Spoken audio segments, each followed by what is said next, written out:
Еден од најголемите предизвици кој што беше досега, но и останува како предизвик за во наредниот период, а тоа е не само овие две регулаторни тела, туку воопшто сите регулаторни тела да бидат независни.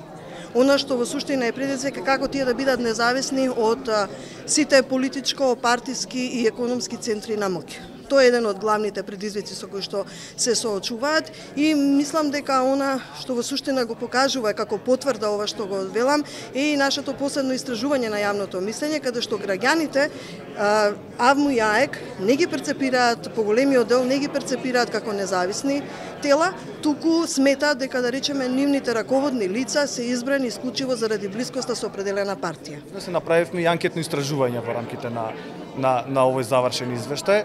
Бројките се мали. За Агенцијата за медиуми суштале нешто помалку од 20%, за Агенцијата за електронски комуникации суштале околу 30%, што укажува на фактот дека треба да се работи повеќе на промоција на нивните надлежности.